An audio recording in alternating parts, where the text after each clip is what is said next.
ناظرین السلام علیکم۔ پروگرام گفتگو میں آپ کا استقبال ہے۔ میں ہوں ذیشان علی۔ جیسا کہ آپ جانتے ہیں کہ ہم اس پروگرام میں کسی اہم موضوع پر کسی اہم شخصیت کے ساتھ حاضر ہوتے ہیں۔ آج ہمارے ساتھ ہمارے اسٹوڈیو میں ہمارے خاص مہمان ادب و علم، تہذیب و تمدن کے گہوارہ لکھنؤ کی سرزمین سے تعلق رکھنے والے ایک عظیم شخصیت مفتی ابوالعرفان فرنگی محلی صاحب حاضر ہیں۔ آپ کا استقبال ہے ہمارے اسٹوڈیو میں۔ قبلہ ہم اس پروگرام میں اپنے چاہنے والوں کو اور وہ لوگ جو انسانیت، آدمیت، حقیقت جاننا چاہتے ہیں ان کے لیے خاص طور سے ہم نے یہ پروگرام تیار کیا ہے۔ یہ ناظرین، تو آج ہم بات کریں گے اس شخصیت کی، اس ذات کی جو 13 رجب المرجب کو جس کی ولادت خانہ کعبہ میں ہوئی، حضرت علی ابن ابی طالب علیہ السلام۔ نماز رائے گاں جائیں گی ان کی یوں قیامت میں، نہیں رکھتے خیال آل احمد جو عبادت میں۔ خدا نے خلقت ہر دو جہاں سے عرش پر پہلے مرقع نور کے 14 سجائے پہلی فرصت میں۔ آپ بہرحال محافظ شریعت، اور یہاں پر ایک بات جو آپ سے جاننا چاہیں گے تاکہ آپ ناظرین کو بتائیں، استفادہ حاصل کر سکیں، وہ یہ ہے کہ انسان کو اللہ نے اشرف بنا کر کے پیدا کیا، تو سارے صفات و کمالات بہرحال اس کے اندر ہوں گے، تو ان کی ہدایت کے لیے تو کوئی ایسا آنا چاہیے کہ جو اس انسان کو، صفات و کمالات کو صحیح راہ پر لے جائے۔ تو ہمارا تو ماننا یہ ہے کہ پیغمبر اکرم صلی اللہ علیہ وآلہ وسلم کے بعد اگر کوئی ذات جس کے اندر صفات و کمالات کے مرکز ہیں، وہ علی ابن ابی طالب علیہ السلام کی ذات ہے۔ تو اس پر آپ ہمارے ناظرین کو ضرور بتائیں تاکہ وہ استفادہ حاصل کریں۔ بسم اللہ الرحمن الرحیم۔ قرآن میں اللہ تعالیٰ نے ارشاد فرمایا ہے انی جاعل فی الارض خلیفہ۔ اپنے فرشتوں سے مخاطب ہو کے فرمایا کہ اے فرشتوں، میں زمین میں خلیفہ بنانے والا ہوں۔ خلیفہ کا مطلب یہ ہے کہ بادشاہ کی جتنی بھی باتیں ہیں ان کو عوام تک پہنچانے والا اور ان کی دیکھ بھال اور نگرانی کرنے والا ہو بادشاہ کی مرضی کے مطابق۔ تو انی جاعل فی الارض خلیفہ کا مطلب یہ ہوا کہ جو بھی بننے والا ہے وہ اللہ تعالیٰ تک کی ذات سے مناسبت رکھتے ہوئے اس کے احکام کے اوپر عمل آوری کرانے والا ہو۔ اب سوال یہ پیدا ہوتا ہے کہ فرشتوں نے کہا تھا کہ آپ کیا ایسے لوگوں کو پیدا کر رہے ہیں جو یہاں دہشت گردی پیدا کریں؟ اتجعل من یفسد فیہا ویسفک الدماء ونحن نسبح ونقدس لک۔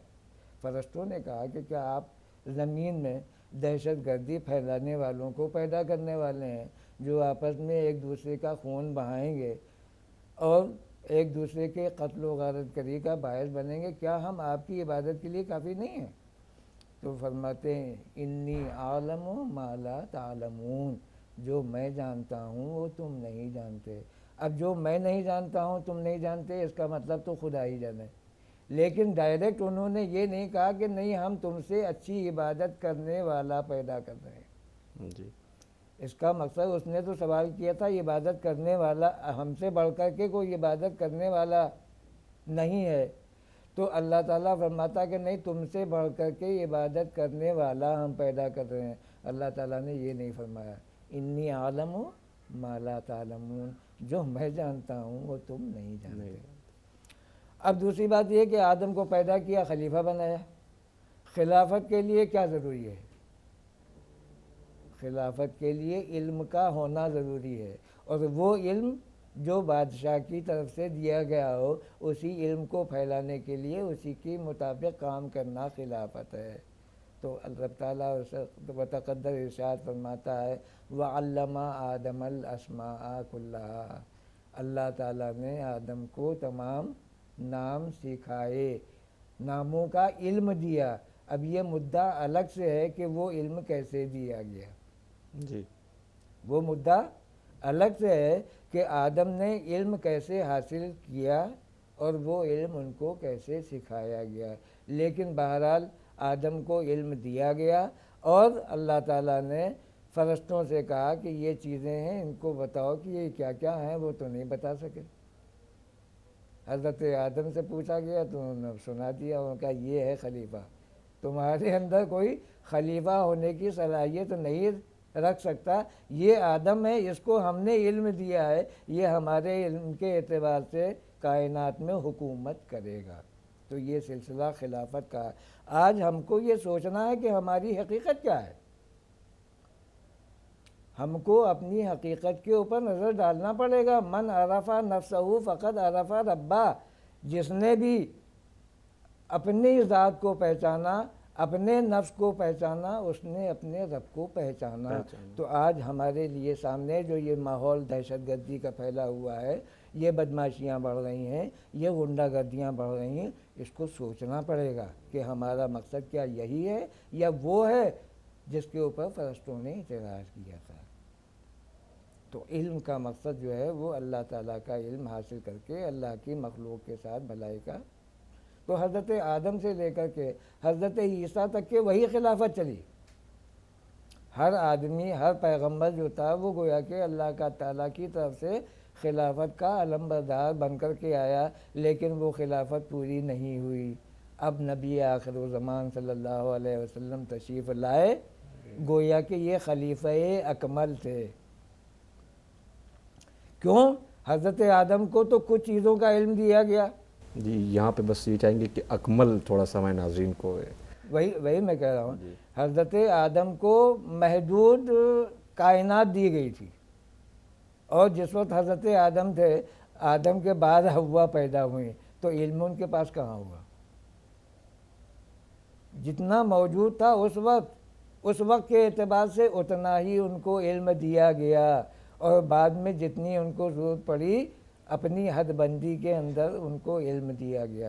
حضرت موسیٰ نے اللہ تعالیٰ سے بات چیت کی، وَكَلَّمَ اللَّهُ مُوسَىٰ تَكْلِيمًا، لیکن ان کا بھی علم محدود تھا۔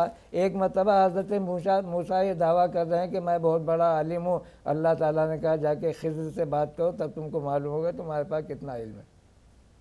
تو یہ ہر پیغمبر جو تھا وہ ایک محدود زندگی کے لیے، محدود زمین کے لیے آیا تھا، اس کا محدود علم تھا، اور نبی کے لیے فرمایا جا رہا ہے وَمَا أَرْسَلْنَاكَ إِلَّا رَحْمَةً لِلْعَالَمِينَ، جی ہم نے آپ کو بھیجا ہے تمام جہانوں کے لیے۔ ادھر وہ فرما رہے ہیں الحمدللہ رب العالمین، ساری تعریفیں اس کے لیے ہیں جو جہانوں کا پالنے والا ہے، اور یہاں فرمایا جا رہا ہے وَمَا أَرْسَلْنَاكَ إِلَّا رَحْمَةً لِلْعَالَمِينَ۔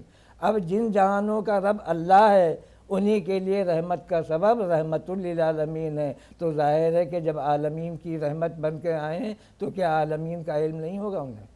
اس لیے میں یہ کہہ رہا ہوں کہ نبی کریم صلی اللہ علیہ وسلم کا علم جو تھا سب سے اکمل تھا، اس وجہ سے کہ جتنے بھی علم والے آئے وہ محدود حیثیت کے حامل تھے، اپنی اپنی قوموں کے لیے آئے تھے، اپنے اپنے ملکوں کے لیے آئے تھے، اپنے اپنے علاقوں کے لیے آئے تھے، لیکن رحمت للعالمین جو ہے ساری کائنات کے لیے رحمت ہیں۔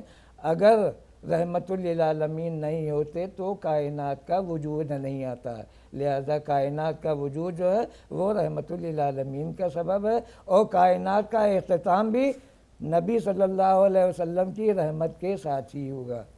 تو اب اس طرح سے دیکھیے سب سے بنیادی چیز جو ہے وہ علم ہے، خلافت کے لیے، حکومت کے لیے، انسانیت کے لیے، محبت کے لیے۔ آپ کو محبت کا علم تو ہونا چاہیے کہ محبت ہے کیا۔ عبادت جو ہے فرشتوں کی طرح سے اگر بغیر محبت کے ہو تو عبادت کہاں رہی؟ وہ عبادت کی بنیاد جو ہے وہ محبت ہے، کے ساتھ ہے۔ محبت ہے، اور محبت کے لیے معرفت ضروری ہے۔ جب تک کہ آپ کو معرفت نہیں ہوگی کسی کی، محبت آپ کیا کریں گے کسی سے؟ معرفت کے بغیر محبت آپ کر ہی نہیں سکتے۔ بے شک محبت کی بنیاد جو ہے معرفت الہی ہے، اور معرفت الہی جو سکھانے والے بنیاد جو ہیں وہ نبی کریم صلی اللہ علیہ وسلم ہے۔ آپ نے فرمایا ہے اگر تم کو اللہ سے محبت کرنا ہے تو میری سنتوں کو اختیار کرو۔ قرآن یہی کہتا ہے کہ تم محبت کرو اسی طرح سے جیسے میں محبت کرتا ہوں، اور میری سنت جو ہے وہ محبت کے طریقوں کو سکھانے والی ہے۔ آگے چل کر کے آج کے موقع کے لحاظ سے میں اپنے دامن کو سمیٹتا ہوں، جی جی اس وجہ سے کہ آج پیدائش مولا علی کی تاریخ ہے، جو سب کے لیے قابل مبارکباد ہے۔ ہماری طرف سے بھی سب لوگوں کو مبارکباد پیش ہو۔ اور نبی صلی اللہ علیہ وسلم نے فرمایا انا مدینۃ العلم و علی بابها۔ دیکھیے ساری بنیاد جو ہے علم کے اوپر ہے۔ آدم کی ابتدا علم سے ہوئی تھی، ان کی خلافت علم کے اوپر دار و مدار تھا ان کا۔ نبی صلی اللہ علیہ وسلم کے لیے بھی ارشاد فرمایا ہے وَعَلَّمَكَ مَا لَمْ تَكُنْ تَعْلَمْ۔ اللہ تعالیٰ نے جو چیزیں آپ نہیں جانتے تھے وہ سب جنوا دیں۔ تو جو چیزوں کا کیا مطلب ہوا؟ رحمت عالمین ہے تو سارے عالمین کی آپ کو علم دیا گیا کہ نہیں دیا گیا؟ آپ ہندوستان کے صدر بنا کے بٹھا لے گئے ہیں، تو صدر کو اگر پوری مملکت کی چوہدی نہیں معلوم ہوگی، سارے حالات کا علم نہیں ہو تو صدارت کیا کرے گا؟ تو جو جہانوں کے لیے رحمت بنا کر بھیجا گیا ہے، جہانوں کی خلافت جس کو دی گئی، اس کے پاس علم نہیں ہے۔ نعوذ باللہ گدھا بیوقوف کہتا ہے کہ ان کا علم جو تھا وہ تو ابلیس سے کم ہے۔ تو اب یہ کہنے والا کتنا خبیث ہے، کتنا منحوس ہے، کتنا بے ایمان ہے کہ جس کو یہ بھی نہیں معلوم کہ رحمت للعالمین کون ہے، اور معلم الملکوت کون ہے، اور روح قبض کرنے والا کون ہے۔ تو اس طرح کی باتیں جو ہیں وہ پھیلا کر کے دین کے اندر رخنہ اندازیاں کی جا رہی ہیں، دین کے اندر تبدیلیاں پیدا کی جا رہی ہیں۔ ان باتوں کا علم بھی ہم کو علم کے ذریعے سے ہوگا۔ تو اس کے لیے ہمیں آپ کا کیا مشورہ ہے، کیا کرنا چاہیے؟ نہیں وہی تو میں کہہ رہا ہوں کہ ساری باتوں کی بنیاد علم ہے۔ بے شک علم کی بنیاد ہی پر کوئی جھوٹا اگر جھوٹ بول رہا ہے تو آپ اس کو جواب دے سکتے ہیں، لیکن اگر آپ پاس علم نہیں ہے تو وہ بک رہا ہے تو آپ کہیں گے یہی صحیح ہے، یہی ہم مان رہے ہیں۔ آج جو دہشت گردی پھیل رہی ہے اس کی بنیاد یہی بے علمی ہے کہ علم کے پردے کے اندر بے علمی پھیلائی جا رہی ہے۔ محبت کا پیغام دینے والے دہشت گردی پھیلا رہے ہیں اسلام کی آڑ میں، حالانکہ اسلام تو سراسر سلامتی ہے، صرف محبت ہی اسلام ہے۔ محبت ہی کا نام اسلام ہے، اور جہاں محبت نہیں وہاں اسلام نہیں۔ اور وہ فرما رہے ہیں کہ انا مدینۃ العلم و علی بابها۔ اگر میں علم کا شہر ہوں جس میں کائنات کے تمام علوم ہیں، تو اسی طرح سے حضرت علی رضی اللہ تعالیٰ عنہ جو ہیں وہ اس کا دروازہ ہیں، اور دروازہ جتنا بڑا ہوگا اتنا ہی شہر کی حیثیت معلوم ہوگی کہ یہ شہر کیا ہے، اس کی پہچان کیا ہے۔ تو آج جو ہم لوگ حضرت علی کرم اللہ وجہہ کا دن منا رہے ہیں، خوشیاں منا رہے ہیں، تو خوشیوں کے بارے میں کہوں گا ایک خوشی یک طرفہ ہوتی ہے اور ایک خوشی دو طرفہ ہوتی ہے۔ یقیناً ہم حضرت علی کرم اللہ وجہہ کے فضائل، ان کے مناقب بیان کر کے خوش ہو رہے ہیں، لیکن کیا ہماری حالتیں دیکھ کر کے حضرت علی بھی خوشی منا رہے ہوں گے کہ دیکھو یہ ہماری خوشیاں منانے والے ہم سے کتنا قریب ہیں؟ قبلہ یہیں پہ روک کے ہم ایک چیز اور آپ سے جاننا چاہیں گے کہ آپ نے بتایا کہ ہر چیز کا، یعنی یہ جو مرض آج معاشرے میں سماج میں پیدا ہو رہا ہے، اس کو دور کرنے کا علاج جو ہے وہ علم ہے، اور علم کا دروازہ جو ہے حضرت علی ہیں۔ حضرت علی ہیں۔ تو ہمیں اس در تک تو آنا پڑے گا۔ ظاہر ہے جب تک یہ دروازے میں ہم نہیں آئیں گے تو ہمارا ایمان بھی مکمل نہیں، ہمارا اسلام بھی مکمل نہیں۔ اس وجہ سے کہ خالی لا الہ الا اللہ کہنے کے بعد اور محمد رسول اللہ کہنے کے بعد ایمان مکمل نہیں ہوا، اسلام مکمل نہیں ہوا۔ اسلام کیا ہے؟ اسلام کا مطلب ہے اس سلامتی کی طرف رجوع کرنا اور اس کی سلامتیوں کو اپنے اندر سمونا، لا الہ الا اللہ زبان سے کہنا، اور اس کے احکام کی تعمیل جو ہے اپنے اعمال کے ذریعے سے کرنا، یہ تو اسلام ہو گیا۔ لیکن ایمان جو ہے وہ قلب کی کیفیات کا نام ہے۔ ایمان میں اسلام قبول کرتا ہوں زبان کے اقرار اور دل کی تصدیق کے ساتھ. تو جو زبان سے آپ کہہ رہے ہیں وہ اسلام ہے، اور جو آپ کے دل کے اندر چھپا ہے وہی ایمان ہے. اور ایمان جو ہے خالی اللہ ہونے پر نہیں ہے بلکہ اللہ علیم بھی ہے. لا الہ الا اللہ علیم، ہم نہیں ہے کوئی معبود اللہ کے سوا، وہی سب کچھ جاننے والا ہے. تو اگر تم یہ دیکھ رہے ہو کہ اللہ سب کچھ جاننے والا ہے تو اب یہ دہشت گردی کرنے والا اللہ سے کیوں نہیں ڈرتا؟ اللہ خبیرن، اللہ تعالیٰ خبر رکھنے والا ہے. جب اللہ تعالیٰ کو ہر بات کی خبر ہو رہی ہے تو کیا کوئی مسلمان جو ہے وہ دہشت گردی پھیلا سکتا ہے، کسی کے اوپر ظلم کر سکتا ہے، کسی کو قتل کر سکتا ہے، کسی لڑکی کا بلاత్కాر کر سکتا ہے، کسی کو کوئی نقصان پہنچا سکتا ہے؟ میں تو نہیں کہتا ہوں کہ یہ اسلام آج کا اسلام ہے جس کے اوپر عمل آوری کر کے دہشت گردی پھیلائی جا رہی ہے اور لوگوں کے ساتھ محبت کرنے کے بجائے نفرتیں پھیلائی جا رہی ہیں. حضرت علی علیہ السلام جو ہیں ان کی شخصیت صرف عالم اسلام کے لیے نہیں بلکہ عالم انسانیت کے لیے بالکل بالکل کہ طرز حیات اور زندگی جینے کا طریقہ سکھاتی ہے. آپ نے زندگی کے ہر شعبے میں آپ کے ارشادات ہیں اور فرمودات ہیں جس پہ چلا جا سکتا ہے اور سماج کو، معاشرے کو ایک صحت مند بنایا جا سکتا ہے. اس سلسلے میں حضرت علی علیہ السلام کے متعلق جو آپ کے اقوال ہیں وہ ہم چاہیں گے کہ آپ خود اپنی زبان سے ہمارے ناظرین تک پہنچا دیں تاکہ آپ کی شخصیت کو جو قائل ہیں اور وہ اس پہ عمل کریں. اگر ایک بھی انسان اس سماج کے اندر عمل کرنا شروع کر دے گا تو ایک چراغ سے کئی چراغ جل سکتے ہیں جس سے روشنی پھیل سکتی ہے. دیکھیے اسلام جو ہے وہ انسانوں کی زندگی گزارنے کا ایک طریقہ ہے اور ایک چوحدی ہے جس کے درمیان رہ کر کے انسان کو جینا ہے اور انسان کو مرنا ہے. یہی پیغام جو ہے قرآن میں ہے. قرآن جو ہے آپ کے لیے مکمل دائرہ نظام حیات ہے جس میں چھوٹی سے چھوٹی چیز سے لے کر بڑی سی بڑی چیز کا تذکرہ ہے. اور صرف آپ کو اس لیے بتایا گیا ہے کہ جو پچھلے واقعات ہو چکے ہیں ان کو آپ سمجھیں اور بوجھیں، ان سے عبرت حاصل کریں. جو اللہ تعالیٰ نے آپ کو خوشخبریاں دی ہیں ان خوشخبریوں کو پانے کے لیے آپ عمل کریں، اور جو عذابات الہی پہلے آ چکے ہیں اور بعد میں آنے والے ہیں آپ اس سے ڈریں. تو میں جو کہنا چاہوں گا کہ نبی کریم صلی اللہ علیہ وسلم کی عملی زندگی جو تھی قرآن تھی اور کتابی زندگی جو تھی وہ قرآن تھا. اور حضرت علی کرم اللہ وجہہ کے بارے میں کہوں گا کہ یہ فوٹو کاپی تھے نبی کریم صلی اللہ علیہ وسلم. کیا خوب طریقے سے آپ نے بیان کیا ہے. تو اب جب وہ فوٹو کاپی ہیں تو ظاہر ہے کہ جو اصل میں ہوتا ہے وہی فوٹو کاپی وہی فوٹو کاپی میں بھی ہوتا ہے. اور اس کی وجہ یہ ہے کہ شروع سے لے کر کے آخر تک کے کوئی لمحہ ایسا نہیں گزرا ہے کہ جس میں حضرت علی کے سامنے نبی صلی اللہ علیہ وسلم کی پوری حیات زندگی نہ سمائی ہو. یہاں تک کہ جتنی احادیث جو ہیں حضرت علی کرم اللہ وجہہ کے سے مروی ہیں اس سے زیادہ حدیثیں کسی سے مروی نہیں ہیں. دیکھیے میرے پاس ایک کتاب ہے یہ المقصد الجلی کے نام سے، جو مسند علی کے نام سے ہے. یہ امیر المومنین مولائے کائنات کے احادیث کا مجموعہ ہے. اس کو عین الحیدر علوی کاکولوی صاحب نے مرتب کیا ہے.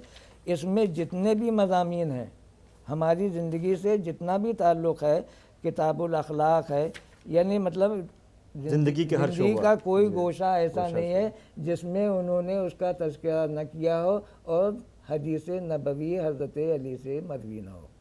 تو اب اس کا مطلب یہ ہے کہ اگر میں کہہ رہا ہوں کہ وہ فوٹو کاپی تھے تو یہ غلط تو نہیں ہوگا، اس لیے کہ نبی صلی اللہ علیہ وسلم سے جو کچھ بھی منسوب ہے وہ سب علی کے پاس ہے، اور علی کے پاس زبانی نہیں ہے بلکہ عمل کے ساتھ ہے. علم کا مطلب عمل کرنے کے لیے ہے. علم جو ہے خالی رٹنے کے لیے اور سنانے کے لیے نہیں ہے، بلکہ علم کا مطلب ہے آدمی اس کے اوپر عمل کرے، عمل کر کے اللہ کی معرفت حاصل کرے، نبی کریم صلی اللہ علیہ وسلم کی محبت کرے، آپ کے آل و اصحاب سے محبت کرے، اور یہی اصلی ایمان ہے. الا لا ایمان لہو لمن محبت لہو، یہ یاد رکھو کہ جس کے پاس محبت نہیں ہے اس کے پاس ایمان نہیں۔ اور اللہ سے محبت، رسول سے محبت، رسول سے محبت، علی سے محبت، علی سے محبت، حسن و حسین سے محبت، اور جو ان سے نفرت کرنے والا ہے وہ اللہ تعالیٰ کا سب سے بڑا مبغوض آدمی ہے۔ تو ایمان جو ہے وہ محبت کے ساتھ جڑا ہوا ہے، اور محبت جو ہے اللہ سے جوڑنے کے لیے اولیاء کرام سے جو سلسلہ چلا ہے، حضرت علی اور رسول اللہ کے بعد خدا تک پہنچو گے تب تو محبت بھی ہوگی اور اسلام بھی ہوگا اور ایمان بھی ہوگا اور اس کی جزا بھی ملے گی۔ لیکن اگر خالی نمازیں پڑھتے رہو گے، نہ اللہ سے محبت کرو گے، نہ رسول اللہ سے محبت کرو گے، نہ اہل بیت سے محبت کرو گے، نہ اولیاء اللہ سے محبت کرو گے، تو دہشت گرد بن جاؤ گے، کسی کا کلیجہ چیر کے کھاؤ گے، کسی کے عورتوں اور بیٹیوں کو غلام اور لونڈی بناؤ گے۔ آج جو ایمان ہو رہا ہے وہ یہی ہو رہا ہے۔ مطلب مقصد یہ ہے کہ لوگ اللہ کو تو مان رہے ہیں لیکن اللہ کی نہیں مان رہے ہیں، کی نہیں مان رہے، رسول کو تو مان رہے ہیں، رسول کی نہیں مان بے رہے ہیں۔ شک۔ تو اس سلسلے میں حضرت علی کے مقولات جو ہیں وہ وہی ہے جس طرح سے نبی صلی اللہ علیہ وسلم کے مختصر جملوں میں بڑی بڑی گہرائیاں ہیں۔ بے شک۔ اسی طرح سے سب سے جو رائج کتاب ہے وہ نہج البلاغہ ہے، جی جس میں بلاغت کے علم کے تمام دریا بہا دیے گئے ہیں، اور پڑھنے والے اس کو پڑھتے ہیں اور اس سے فائدہ حاصل کرتے ہیں۔ لیکن آج کل کے زمانے میں چلٹو کا نام گاڑی ہے، اب لمبی لمبی باتیں سننے کا نہ کوئی عادی ہے، نہ سمجھنے کا اس کے پاس وقت ہے۔ لہذا میں آپ کے سامنے ایک ایسی کتاب رکھ رہا ہوں جس میں بہت ہی مختصر الفاظ میں حضرت علی مرتضیٰ کرم اللہ وجہہ نے پوری دریا بہا دی ہے اور کوزے میں سمیٹ کے رکھ دیا ہے۔ یہ میرے پاس کتاب ہے اقوال و نصائح حضرت علی مرتضیٰ کے نام سے۔ جی تو میں آپ کے سامنے حضرت علی کرم اللہ وجہہ کے وہ کلمات کہ جن کو انہوں نے سمندر کے کوزے میں جمع کر دیا ہے، اور بہت تھوڑے سے الفاظ میں گویا کہ پوری زندگی کے آئینے کو دکھا دیا ہے۔ یہ کتاب میرے دادا حضرت مولانا عبدالحمید صاحب کے دادا حضرت مولانا ابوالبقاء محمد عبدالحکیم صاحب کے زمانے کی ہے، اور یہ تقریباً کتاب کتنے سال؟ یہ 200 سال تو ہو گئے ہوں گے، اور یہ کتاب جو ہے قلمی لکھی ہوئی ہے، اور اس میں پیچھے جو ہے لکھا ہوا ہے کہ اقوال حضرت علی مرتضیٰ علی حیدر کرار محرم 6 محرم 36 جلوس والا۔ یہ جلوس والا جو ہے یہ عالمگیر ثانی کے تخت سلطنت پر بیٹھنے کی تاریخ ہے۔ اچھا اچھا۔ اس کتاب کی حالت آپ دیکھ سکتے ہیں کہ کتنی خستہ و بوسیدہ ہو گئی ہے۔ مطلب یہ خود بیان کر رہی ہے کہ ہم یہ کتنے خود بیان کر رہی ہے۔ تو اس میں عربی کے جو مقولے ہیں ان کے، اس کا فارسی میں ترجمہ کیا ہے، اور فارسی اشعار میں ان کا مطلب بھی انہوں نے بیان کرنے کا اظہار کیا ہے۔ تو اس میں الف سے لے کر یہ تک کہ ہر حرف سے شروع جو آپ کے مقولے ہیں وہ انہوں نے اکٹھا کیے ہیں۔ مطلب ترتیب یوں ہے۔ ایسا نہیں ہے کہ اس کو کسی مضمون کے اعتبار سے انہوں نے اکٹھا کیا ہو، بلکہ ترتیب جو ہے وہ باب الف سے شروع کی ہے انہوں نے، کہ الف سے اس بات کی ابتدا ہوئی ہے۔ تو الف سے یہاں ایمان المرء یعرف بامانتہ، الف سے جو ابتدا کی ہے وہ آپ نے فرمایا ہے ایمان المرء یعرف بامانتہ، کسی آدمی کا ایمان اگر تم کو دیکھنا ہو، جانچنا ہو کہ کتنا ایمان والا ہو، تو اس کی امانت داری کو دیکھو کہ کتنا بڑا امانت دار ہے۔ اگر وہ امانت دار ہے تو ایمان کا بھی امانت دار ہے، اور اگر امانت دار نہیں تو اس کے پاس ایمان کہاں سے آئے گا۔ کتنی بڑی حقیقت انہوں نے بیان کی کہ خالی تم زبان سے لا الہ الا اللہ محمد رسول اللہ کہہ رہے ہو، اور کہہ رہے ہو کہ تم ہمارے بھائی ہو، تم ہمارے رشتہ دار ہو، تم فلاں ہو، اور اس کے بعد جب تم موقع پاتے ہو تو گلے میں چھری چلا دیتے ہو، پیٹھ میں چھری پھینک دیتے ہو، ہمارے گھر پہ قبضہ کر لیتے ہو، ہمارے مزارات مقدسہ کو نقصان پہنچاتے ہو. تو میں تو نہیں سمجھتا ہوں یہ دہشت گردی پھیلانے والے ایمان ہیں، میں تو کہوں گا کھلے ہوئے بے ایمان ہیں. مفتی صاحب ہماری یہاں مجبوری ہے کہ ہمارے پاس وقت ختم ہو چکا ہے، اور حقیقت میں وقت کی اہمیت کا اندازہ یہیں پہ آ کر کے ہوتا ہے. جی جی جی. بہرحال ناظرین، ہمیں چاہیے کہ اپنی زندگی کے اندر اپنے جو ہمیں وقت ملا ہے ان اوقات کی قیمت کو پہچانیں، اور ان معصومین نے جو ہمیں پیغامات دیے ہیں ان پیغامات کو ہم اس پر عمل کرنے کی کوشش کریں. بہت بہت شکریہ مفتی صاحب، آپ ہمارے بیچ میں تشریف لائے، اور ہم چاہیں گے کہ ہمارے جو چاہنے والے ہیں پروگرام کو دیکھتے ہیں انہیں آپ سے اور زیادہ فیض حاصل ہو، جو آپ کے پاس علم کا سمندر اور دریا ہے وہ لوگوں تک پہنچے اور سماج صحت مند ہو. تو ناظرین، ہم لوگوں کو دیجیے اجازت، انشاءاللہ یہ سلسلہ جاری رہے گا. ہم پھر حاضر ہوں گے انہی سوالات کے ساتھ اسی موضوع پر بات کرنے کے لیے. تب تک کے لیے خدا حافظ.